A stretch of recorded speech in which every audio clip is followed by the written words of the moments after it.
الحمدللہ رب العالمین والصلاة والسلام علی خاتم النبیین اما بعد فاعوذ باللہ من الشیطان الرجیم بسم اللہ الرحمن الرحیم.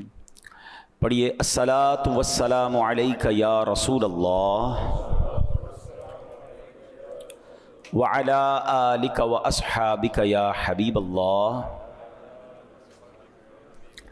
الصلاۃ والسلام علیک یا نبی اللہ وعلی آلک واصحابک یا نور اللہ.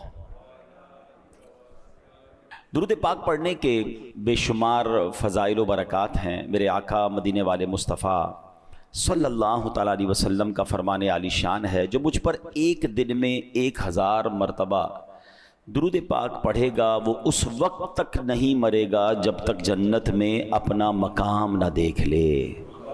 سبحان اللہ. 1000 بار درود پڑھنے کا کیا شاندار انعام ہے کہ مرنے سے پہلے ہر مسلمان چاہتا ہے، دعا بھی کرتا ہے اللہ جنت عطا فرما، مگر اس مسلمان پر مہربانی دیکھیں کہ وہ مرنے سے پہلے جنت میں اپنا مقام دیکھ لے گا. اللہ کرے کہ ہم کثرت سے درود پاک پڑھنے والوں میں شامل ہو جائیں. محبت کے ساتھ بآواز بلند درود پاک پڑھ لیں. صلو علی الحبیب صلی اللہ تعالی علی محمد صلی اللہ علیہ وسلم.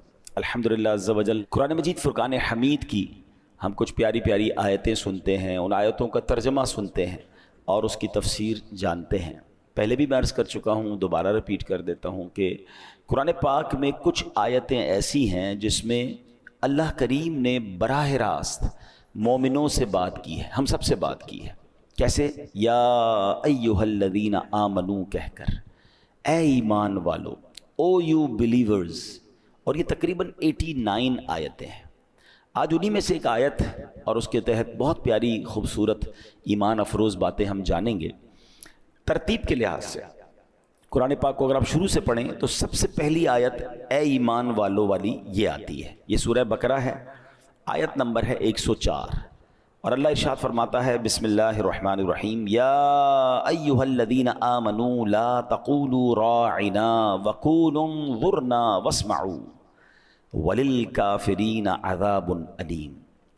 آسان ترجمہ قرآن کنز العرفان. اے ایمان والو راعنا نہ کہو اور یوں عرض کرو کہ حضور ہم پر نظر رکھیں اور پہلے ہی بغور سنو اور کافروں کے لیے دردناک عذاب ہے.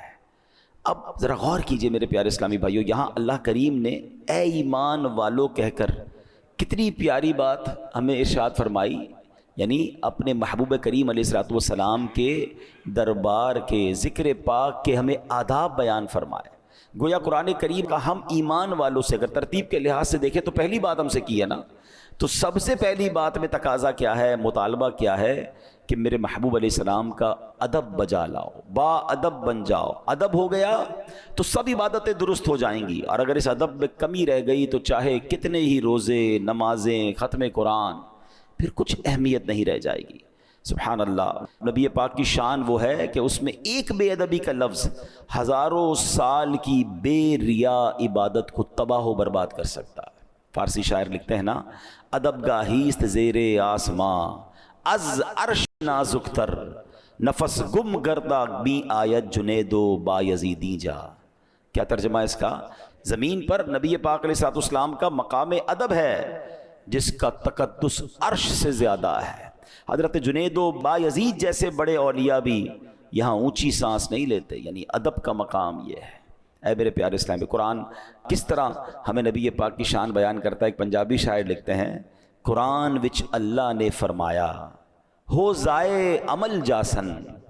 قرآن وچ اللہ نے فرمایا ہو ضائع عمل جاسن، کوئی اچا نہ دم مارے میرے یار دے بوہے تے. یعنی نبی پاک کی بارگاہ میں اگر آواز اونچی ہو گئی، بے ادبی ہو گئی ہیں، اب یہاں غفلت وہ ہے کہ سارے عمل برباد ہو جائیں گے، ساری نمازیں، سارے روزے، ساری عبادت. تو اس سے اندازہ ہونا چاہیے کہ نبی پاک کے تعظیم کا کس قدر ہمیں احتیاط کرنی ہے. حکم کیسا ہے؟ ایک اور جگہ قرآن میں رب فرماتا ہے لِتُؤْمِنُوا بِاللَّهِ وَرَسُولِهِ وَتُعَزِّرُوهُ وَتُوَقِّرُوهُ وَتُسَبِّحُوهُ بُكْرَةً وَأَصِيلًا. ترجمہ کیا ہے؟ اے لوگو تم اللہ اور اس کے رسول پر ایمان لاؤ اور رسول کی تعظیم و توقیر کرو، اور صبح و شام اللہ کی پاکی بولو. اب اس کی ترتیب ذرا سمجھیے گا. اعلیٰ حضرت امام اہل سنت نے کمال اس آیت کی وضاحت کی ہے. اعلیٰ حضرت کہتے ہیں پہلے اللہ نے آیت کے حصے میں کیا فرمایا؟ ایمان لاؤ. ٹھیک ہے. پھر کیا فرمایا؟ وَتُعَزِّرُوهُ وَتُوَقِّرُوهُ، محبوب کی خوب تعظیم و عزت کرو. تیسرے نمبر پر کیا فرمایا؟ وَتُسَبِّحُوهُ بُكْرَةً وَأَصِيلًا، صبح و شام اللہ کی پاکی بولو، یعنی عبادت کرو. اعلیٰ حضرت کہتے ہیں ذرا ترتیب تو دیکھو نا، پہلے ایمان لانے کا کہا ہے، عبادت کا معاملہ تیسرے نمبر پر ہے، درمیان میں کیا فرمایا؟ میرے محبوب کی تعظیم کرنی ہے، توقیر کرنی ہے. تو پتہ چلا کہ نجات کا دار و مدار جو ہے وہ تعظیم رسول پر ہے. ایمان بھی ہے، عبادتیں بھی ہیں. اگر تعظیم رسول نہیں ہے تو عبادت بھی نہیں ہے، ایمان بھی نہیں ہے. یہ بات سمجھنی ہے. اللہ کی سرتاب قدم شان ہے یہ. انسان ہی انسان، وہ انسان ہے یہ. قرآن تو ایمان بتاتا ہے انہیں، اور ایمان یہ کہتا ہے میری جان ہے یہ. ثابت ہوا کہ جملہ فرائض فروع ہیں، اصل الاصول بندگی اس تاجور کی ہے. یہ بات سمجھنی ہے آج ہمیں بیان کے اندر. اچھا، اب یہاں پر اس آیت کا بیک گراؤنڈ کیا تھا کہ راعینا نہ کہو، انظر نہ کہو. بڑا ہی یونیک بیک گراؤنڈ ہے اس کا. مفسرین نے الگ الگ انداز میں لکھا. اس کا خلاصہ سنتے ہیں کہ جب صحابہ کرام کو نبی پاک علیہ الصلوۃ والسلام بیان فرماتے تھے، واعظ فرماتے تھے، اسلام کی تعلیمات دیتے تھے، تو آپ نے دیکھا ہوگا ہم اسکول کالجز میں بھی بعض اوقات ہمیں بتایا بھی جاتا ہے کہ کوئی بات اگر اسپیکر کی سمجھ نہ آئے تو آپ کہیں کہ حضور پارڈن پلیز، کم اگین، دوبارہ آپ ریپیٹ کر دیے، سر ذرا دوبارہ ریپیٹ کر دیں. ہم بھی کہتے ہیں کہ ذرا دو بار سنیں گے تو لکھ لیں گے، نوٹ کر لیں گے. تو صحابہ کرام ایک جملہ کہا کرتے تھے، راعنا یا رسول اللہ صلی اللہ علیہ وسلم، یا رسول اللہ ہماری رعایت فرمائیے. بظاہر تو یہ بڑا پیارا لفظ ہے، رعایت فرمائیے. اچھا، اب نبی پاک علیہ الصلوۃ والسلام کے کلام میں تو کسی قسم کی کمی نہیں تھی.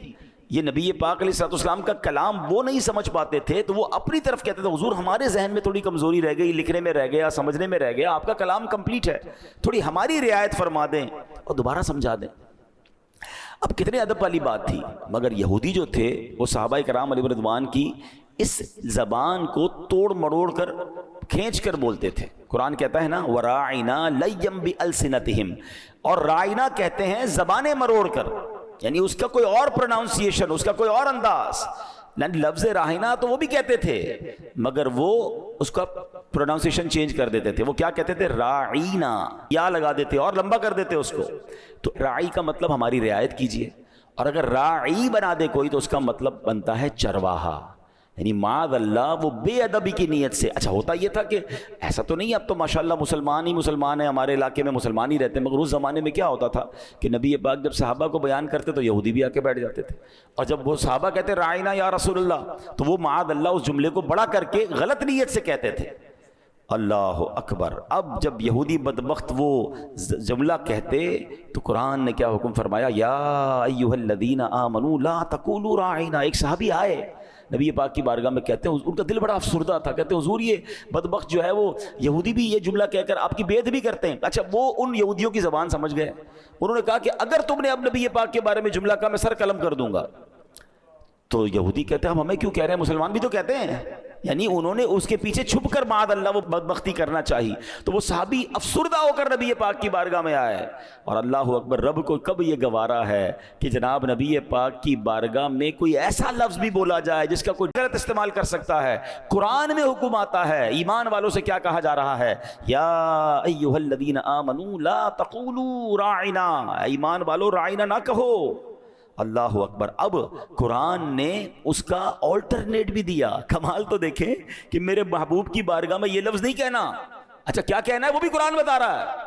فرما وقول انظرنا، اور یوں عرض کرو کہ حضور ہم پر نظر رکھیں، حضور نظر رکھیں. اللہ اکبر. اور اب واسمعوا، اب آگے سنیں، ادب کا لحاظ دیکھیں، اور کیا خوبصورت طریقہ ہے قرآن کا.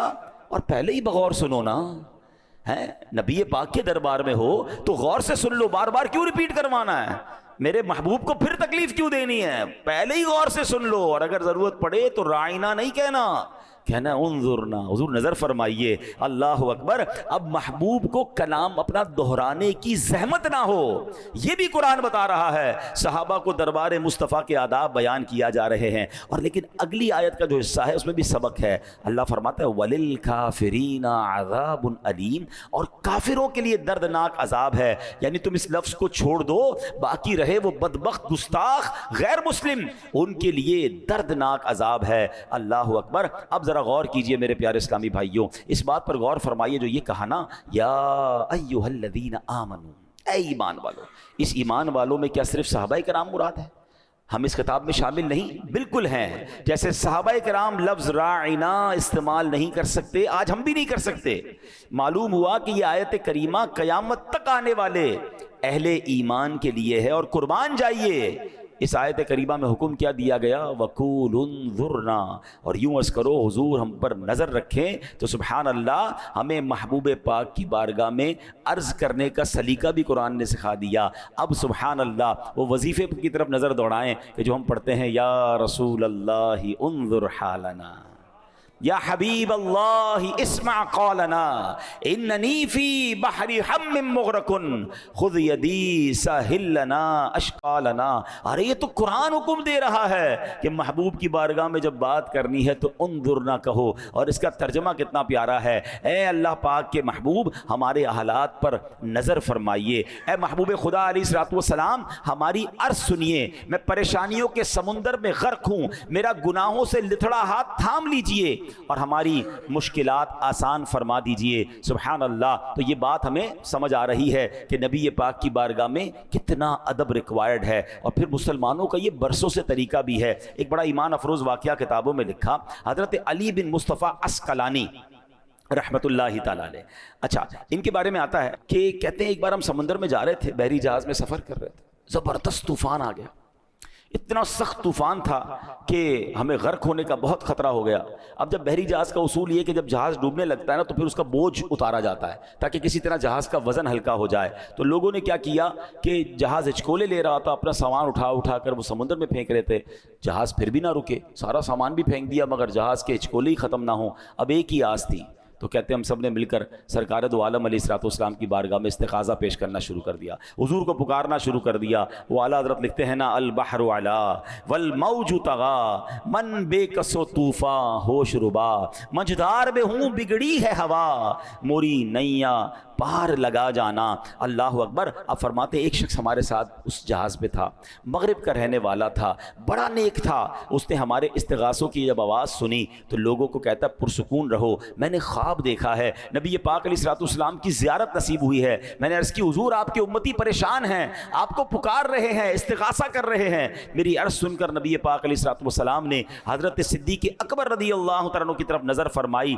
اور انہیں جہاز والوں کی مدد کا حکم دیا۔ کہتے ہیں جب میں نے دیکھا کہ صدیق اکبر سمندر میں داخل ہوئے، جہاز کو پکڑا اور کھینچتے ہوئے خشکی تک لے گئے ہیں، یہ سب میں نے خواب میں دیکھا ہے۔ علی بن مصطفیٰ رحمۃ اللہ تعالی علیہ فرماتے ہیں انہوں نے اپنا خواب سنایا اور ادھر ہم نے دیکھا طوفان تھمنا شروع ہو گیا، طوفان ختم ہو گیا، اور اس کے بعد پورے سفر تک ہمیں کوئی مشکل پیش نہیں آئی۔ تو یہ بات یقیناً ہے کہ جب نبی پاک کو پکارا جاتا ہے اللہ کی عطا سے، اللہ کے دیے سے وہ آج بھی مدد فرماتے ہیں۔ تو الحمدللہ یہ لفظ ہمیں قرآن نے دیا ہے، انظرنا، اپنے حبیب سے محبوب سے بات کیسے کرنی ہے۔ اچھا اس آیت سے جو ایک اور بات جو امپورٹنٹ ہے، جو ٹاپک ہے میرا، کہ اس آیت سے ایک اور بات سیکھنے کو مل رہی ہے کہ کسی قسم کا بے ادبی والا لفظ بارگاہ رسالت کے لیے استعمال نہیں کرنا۔ قرآن نے بڑے واضح انداز، دیکھیں نا، راعنا کوئی ناجائز ورڈ نہیں تھا، اس کا معنی ٹھیک تھا، حضور رعایت فرمائیے، لیکن چونکہ لوگ الگ مطلب لے لیتے ہیں تو اب اس ورڈ کو بھی منع کر دیا گیا، اب درست نہیں ہے وہ ورڈ ہمارے لیے۔ لیکن اس سے پتا چلا کہ کوئی بھی ایسا جملہ، کوئی بھی ایسا انداز، کوئی بھی ایسا طریقہ جس میں ذرہ برابر بھی بے ادبی ہو، ہمیں اس کے قریب بھی نہیں جانا۔ اور اس میں ایک اور چیز سمجھنی ہے، بے ادبوں کے قریب بھی نہیں جانا، بے ادبی کے قریب بھی نہیں جانا۔ کچھ لوگ بڑی بے باک گفتگو کرتے ہیں معاذ اللہ نبی پاک کے بارے میں، پیارے آقا کے تبرکات کے بارے میں، نبی پاک کی آل کے بارے میں، پیارے آقا کے صحابہ کے بارے میں، مدینہ منورہ کے بارے میں۔ نہیں، اگر ان کی زبان جارحانہ ہے، ان کا انداز برا ہے، وہ مخاطب صحیح نہیں کرتے ایسی مبارک چیزوں کو، ہمیں ان کے قریب نہیں بیٹھنا۔ ایک بات ہمیشہ یاد رکھیے گا، صحبت اثر لاتی ہے۔ جو بے ادبوں کے ساتھ بیٹھتا ہے اس کی زبان بھی بے ادب ہو جاتی ہے. جو با ادب کے ساتھ بیٹھتا ہے اس کی زبان بھی با ادب ہو جاتی ہے نا. عاشق رسول کے ساتھ بیٹھے تو عشق رسول بڑھنے لگتا ہے. تو ہمیشہ یاد رکھیں کہ بے ادب دوست کیسے ہو سکتا ہے میرا. ہمیشہ یاد رکھیں با ادب با نصیب، بے ادب بے نصیب. ہمیں بے ادب نہ بننا ہے نہ بے ادبوں کے قریب بیٹھے تو ایمان چلا جائے گا. قرآن کہہ رہا ہے. اب آگے آئیے صحابہ کرام علیہ رضوان کی احتیاط کیا ہوتی تھی. حضرت عباس رضی اللہ عنہ. اب لفظوں کا چناؤ دیکھیں، یہ بھی سیکھنا ہے کہ ہم کس کے بارے میں بات کر رہے ہیں. ارے پہلے بولنے سے پہلے سوچے تو صحیح کہ آپ سرکار دو عالم علیہ الصلوۃ والسلام کی بات کر رہے ہیں، آپ ان کے صحابہ، ان کے اولیاء، ان کے جناب اہل بیت کی بات کر رہے ہیں. کتنا سوچ کر بولنا ہے. جو منہ میں آیا بول دیتے ہیں لوگ.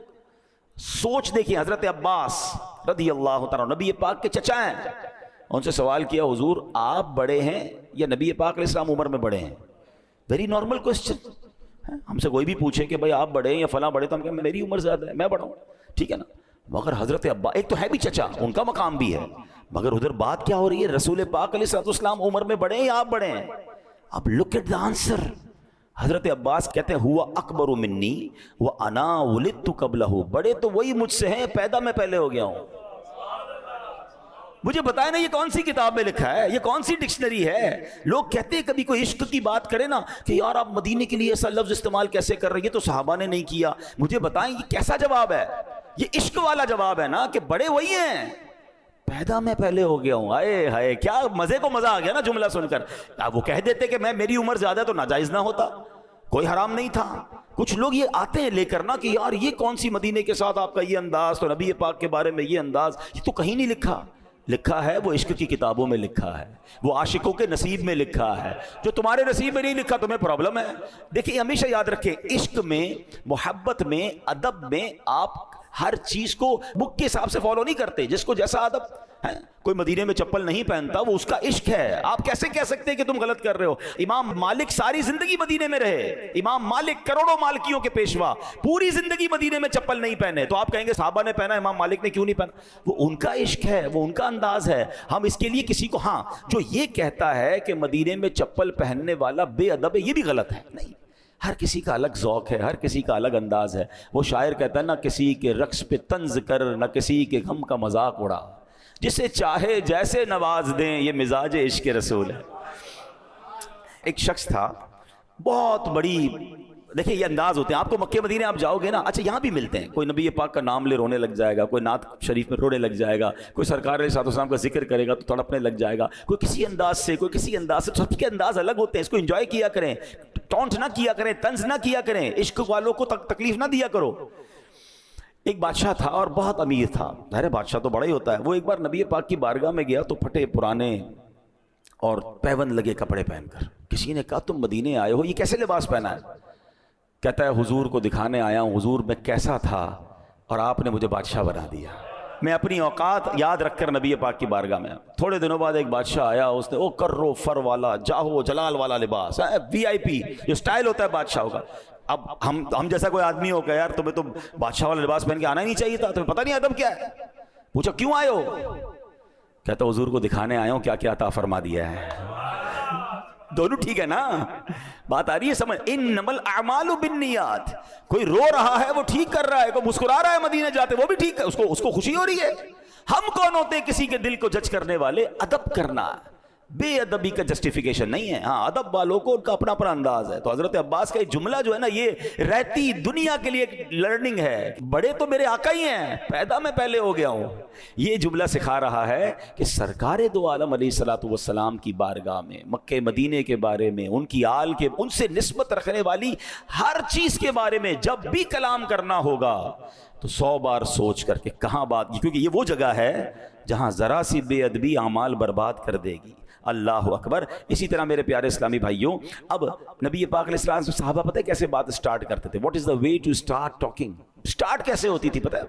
فدا کا امی و ابی یا رسول اللہ، حضور ہمارے ماں باپ آپ پر قربان. بات شروع کرنے سے پہلے یہ انداز تھا صحابہ کرام کا کہ حضور ہمارے ماں باپ آپ پر، پھر بات آگے سٹارٹ ہوتی تھی. چلے میں لگے ہاتھوں ایک مشورہ بھی دے دیتا ہوں، اللہ مجھے اخلاص عطا فرمائے. اب کبھی مدینے جائیں نا، اللہ بار بار آپ کو مکہ مدینے کی حاضری عطا فرمائے. ظاہر ہے جب جاتے ہیں تو بارگاہ رسالت میں سلام بھی کرتے ہیں، کچھ باتیں بھی بتاتے ہیں، کچھ دل کے حالات بھی بتاتے ہیں، کچھ عرضی بھی کرتے ہیں نا.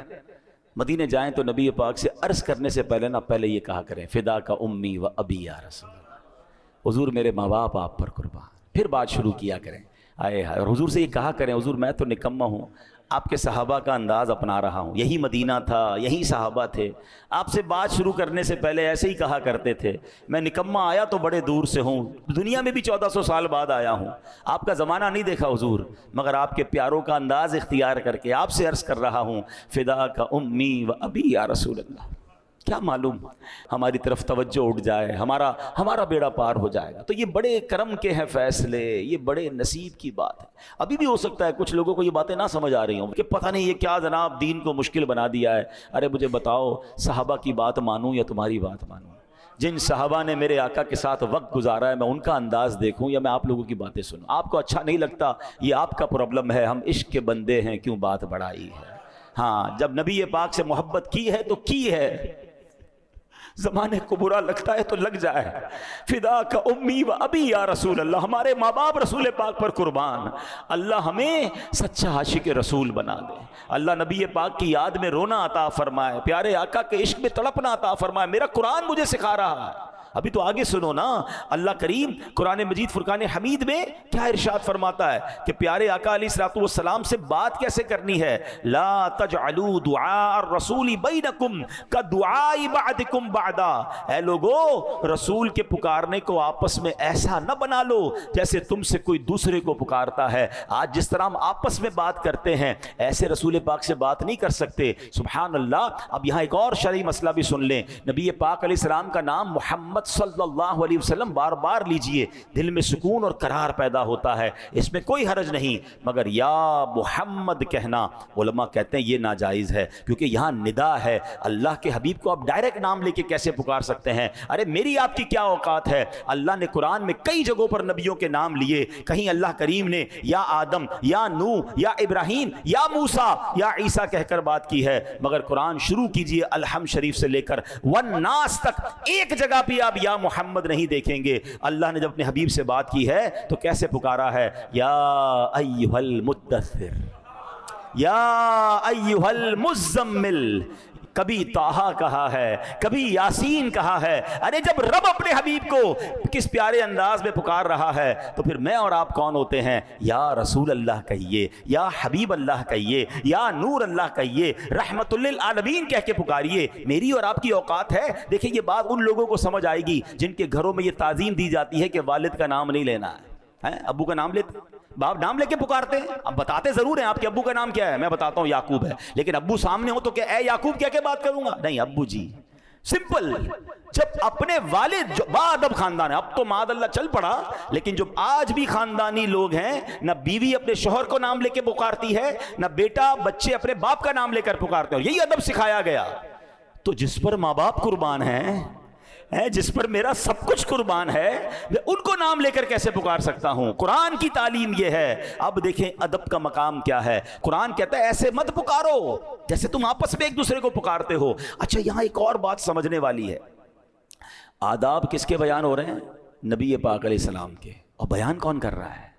رب فرما رہا ہے۔ آپ مقام دیکھیں، مجھ سے بات کیسے کرنی ہے، مجھ سے ملنا کیسے ہے، منسٹر سے کیسے ملنا ہے، صدر سے کیسے ملنا ہے، وہ یا اس کے سیکرٹری بیان کرتے ہیں کہ جناب ہمارے دفتر کا ڈریس کوڈ یہ ہے، ہمارے دفتر کا انداز یہ ہے، آپ کو آنے جانے کے لیے یہ ٹائم ٹیبل ملے گا، آپ نے اتنی دیر کی میٹنگ کرنی ہے۔ کون بیان کرتا ہے؟ یا وہ صدر بیان کرے گا یا اس کے ماتحت بیان کریں گے۔ میرے آقا کی شان دیکھو کہ دربار رسالت کے آداب قرآن میں رب بیان فرما رہا ہے۔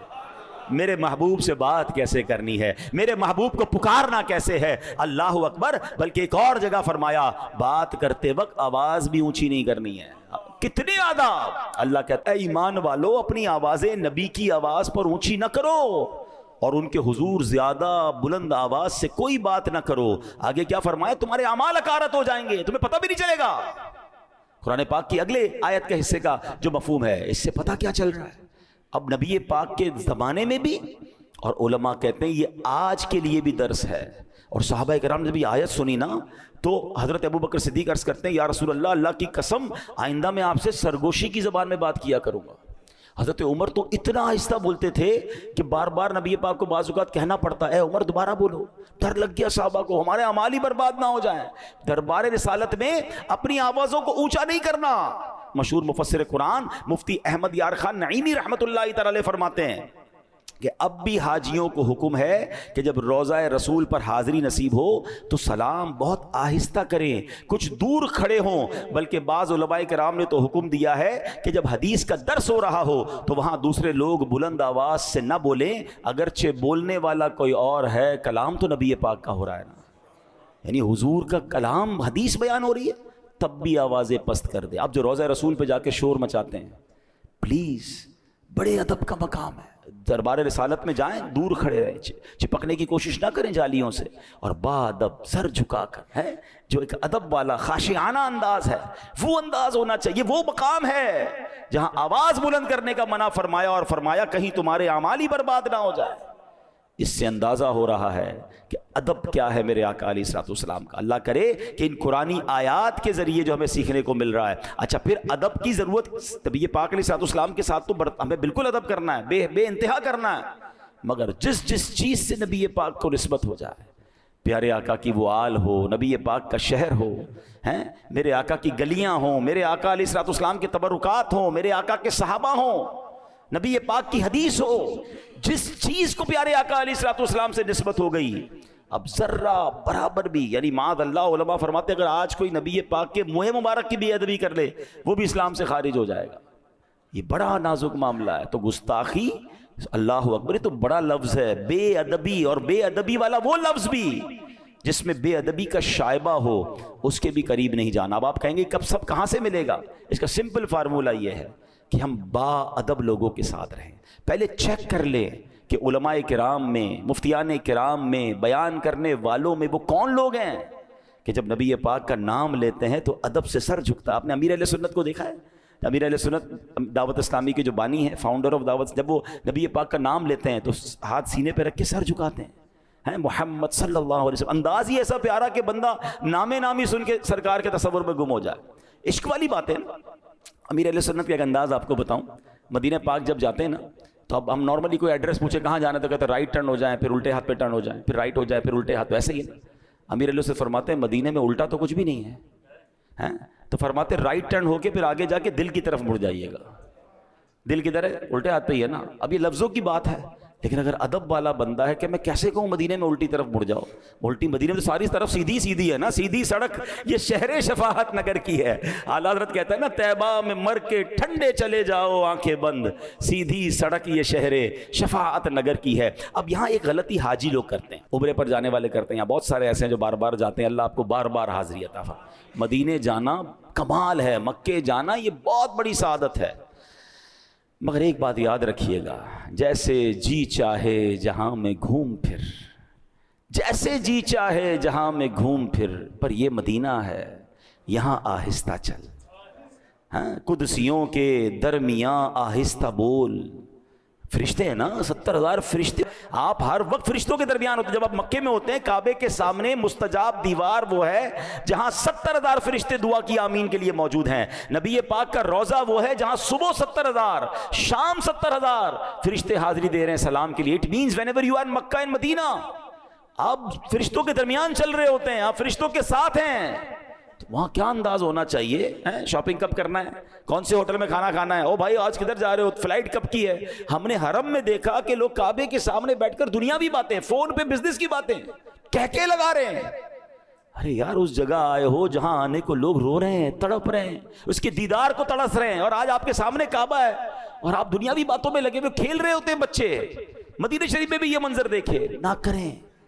اگر ادب نہیں کر سکتے تو تھوڑے دنوں کے لیے جائیں، کہیں ایسا نہ ہو سارا سفر بیکار ہو جائے۔ سنبھل کر پاؤں رکھنا زائروں شہر مدینہ میں، سنبھل کر پاؤں رکھنا زائروں شہر مدینہ میں، کہیں ایسا نہ ہو سارا سفر بیکار ہو جائے۔ اصل میں کچھ لوگوں نے گرانٹڈ لے لیا، ہمارے تو مسئلہ ہی کوئی نہیں، ہر سال ہی جاتے ہیں، پوری فیملی بھی جاتی ہے، ٹکٹیں بھی بن جاتی ہیں، پیسے بھی ہیں۔ ہاں ایسا نہ ہو کہ جا تو رہے ہو مگر اگر وہاں کی قدر نہ کی۔ یاد رکھیں جس نعمت کی قدر نہیں کی جاتی نا وہ نعمت چھین لی جاتی ہے۔ ہاں، اور اگر آپ مکہ مدینے جا رہے ہیں تو خدا کے واسطے ادب کریں، احتیاط کریں، عبادت کریں، ایک ایک لمحے کو کیش کریں. ہمیں نہیں پتا اگلی بار جا سکیں گے کہ نہیں جا سکیں گے. اپنے ہر حاضری کو زندگی کی آخری حاضری سمجھیں اور وہاں جا کر سبحان اللہ وہ دور یاد کریں جب صحابہ سرگوشیوں والے انداز میں بات کر رہے ہیں، جب صحابہ کرام نبی پاک کا ایسا ادب کر رہے ہیں کہ سر جھکا کر پیارے آقا کے فرامین سن رہے ہیں. مدینہ تو وہی ہے نا. بہت پہلے ایک بزرگ نے ایک بات کہی تھی جو ادھر جا کے لگ گئی. وہ کہتے ہیں کہ تمہیں پتہ ہے کہاں آئے ہو؟ 1450 سال پہلے آ جاتے تو صحابی بن جاتے. یہ ایسا جملہ میں نے سنا کہ جس کو کہتے ہیں نا رونگٹے کھڑے ہو جاتے ہیں. یہی تو ہوتا تھا. 1450 سال پہلے لوگ آتے تھے، ایمان قبول کر لیتے تھے یا ایمان والے ہی ہوتے تھے اور نبی پاک کا دیدار کرتے تھے، صحبت اٹھاتے تھے، ایمان پر خاتمہ ہوتا. صحابی کا مرتبہ، صحابی کا مرتبہ کیا ہے؟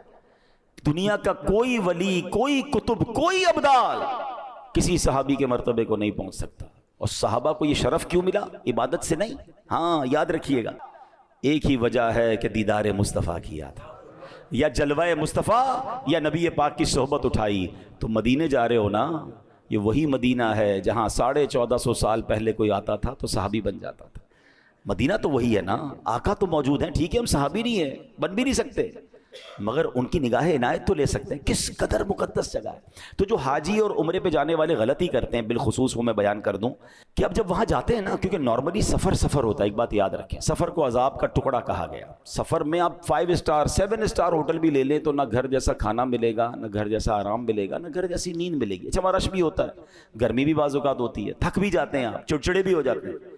مگر وہاں کیا کہتے ہیں؟ یار مزہ نہیں آ رہا، کھانا اچھا نہیں ہے، یار رش بہت ہے، دل نہیں لگ رہا، یار یہاں کا نظام ٹھیک نہیں ہے. ایک بات بتاؤ، آپ کے گھر میں کوئی آئے اور آپ کی دعوت میں آ کر کہے یار کھانا اچھا نہیں ہے، آپ کے گھر میں مزہ نہیں آیا، آپ کے گھر میں ریسٹ میرا نہیں ہوا، بیڈ تو بڑا اچھا تھا مگر مجھے میرے گھر جیسی نیند نہیں آئی، سچ بتاؤ وہ مہمان آپ کو اچھا لگے گا؟ بتاؤ نا. اب مدینے جا کر ایسے کہو گے، مکے جا کر ایسے کہو گے؟ یہ کبھی مت کرنا، اس کی سزا ملتی ہے. ہاں اللہ اور اس کے رسول ناراض ہو گئے نا، ہم مارے جائیں گے. میں آپ کو صحیح بتا رہا ہوں، ہماری اوقات ہے کہ ہم مکے مدینے جائیں. میں تو اپنی ایک امیجنیشن بتاتا ہوں، اللہ کرے آپ کو سمجھ آ جائے کہ بندہ اس تصور سے جائے کہ مجرم گیا ہے، معافی مانگنے گیا ہے، بخشوانے گیا ہے، ہاتھوں میں بیڑیاں ہیں اور کعبے کے سامنے کھڑا ہے کہ اللہ گناہ معاف کر دے. سرکار کی بارگاہ میں اس لیے گیا ہوں کہ حضور شفاعت کیجئے گا. آپ نے فرمایا جس نے میرے روضے کی زیارت کی اس پر میری شفاعت واجب ہو گئی. حضور بھکاری آیا ہے. اب مجھے ایک بات کا جواب دیجئے، کیا قیدی کے نخرے ہوتے ہیں؟ مجرم کے نخرے ہوتے ہیں؟ کبھی جیل میں جا کر وہ کہتا ہے جج صاحب جیل کا کھانا اچھا نہیں اور جناب مجھے سہولتیں نہیں مل رہی؟ وہ تو ایک ہی تمنا ہوتی ہے اس کی، جج معاف کر دے، رہائی مل جائے. مکے مدینے جا کر شکوے کریں گے؟ مکے مدینے جا کر کیا معلوم یہ بے ادبی ہمیں مروا دے. راستے رک جاتے ہیں لوگوں کے مکے مدینے جانے کے. اے میرے پیارے اسلامی بھائی، پلیز آج کے بیان میں ایک بات یاد کر لیں، چاہے وہ شہر مصطفیٰ ہو، چاہے وہ شہر ولادت مصطفیٰ مکہ ہو، چاہے وہ نبی پاک کے تبرکات ہوں، چاہے وہ نبی پاک کی آل ہو، چاہے وہ میرے آقا کی حدیثیں ہوں، چاہے وہ نبی پاک علیہ الصلوۃ والسلام کی حیات طیبہ ہو، کسی معاملے میں بات کرنی ہے اول تو بات ہی نہ کرو اگر بولنا نہیں آتا. کچھ لوگ کہتے ہیں مجھے بولنا نہیں آتا، تو نہ کرو نا بات. اور اگر بولنا ہے تو 100 بار سوچ کر بولنا ہے، با ادب بولنا ہے. اللہ پاک مجھے اور آپ کو با ادب بنا دے، سچا عاشق رسول بنا دے. اور یہ ادب کہاں سے ملے گا؟ یہ ادب والوں کی صحبت میں ملے گا. تو عاشقان رسول علماء کو سنیں، عاشقان رسول علماء کی صحبت میں بیٹھیں، ان کے بیانات سنیں، ان کی باتیں سنیں گے تو انشاءاللہ آپ کی زبان پر بھی ادب والے، پیار والے، محبت والے، عشق والے جملے آ جائیں گے. اللہ کریم ہمیں سرکار علیہ الصلوۃ والسلام سے والہانہ اور سچی محبت عطا فرمائے. اعلیٰ حضرت امام اہل سنت کے شعر پر اپنے بیان کو ختم کرتا ہوں کہ جان ہے عشق مصطفیٰ روز فزوں کرے خدا، جان ہے عشق مصطفیٰ روز فزوں کرے خدا، جس کو ہو درد کا مزہ ناز دوا اٹھائے کیوں. اب یہ بات بڑی گہری ہے، ٹائم نہیں ہے، چلے ایک جملے میں اشارہ دے دیتا ہوں، عقل مند اس شعر کی خوبصورتی پکڑ لیں گے کہ درد میں مزہ نہیں ہوتا. ہاں جب مزہ ہو تو درد نہیں ہوتا، درد ہو تو مزہ نہیں ہوتا، ایسا ہی ہے نا. مگر اعلیٰ حضرت کہتے ہیں جس کو ہو درد کا مزہ، کیونکہ عشق رسول جب جس کو ہوتا ہے نا درد اس کو بھی ہوتا ہے. ہاں پیارے آقا کی یاد تڑپاتی ہے, مدینے کی یاد رلاتی ہے, درد ہے, مگر اللہ کی قسم اس درد میں مزہ بڑا ہے. یہ ایسا درد ہے کہ جس کی دوا نہیں چاہیے. درد ہو تو دوا لیتا ہے نا بندہ, دعا کرو یار یہ درد ختم ہو جائے, دوائی دے دو ڈاکٹر صاحب درد ختم کرو. نہیں, یہ درد بڑھنا چاہیے. جس کو ہو درد کا مزہ نازے دوا اٹھائے کیوں. اللہ کریم عمل کی توفیق عطا فرمائے. آمین بجاہ النبی الامین صلی اللہ علیہ وسلم.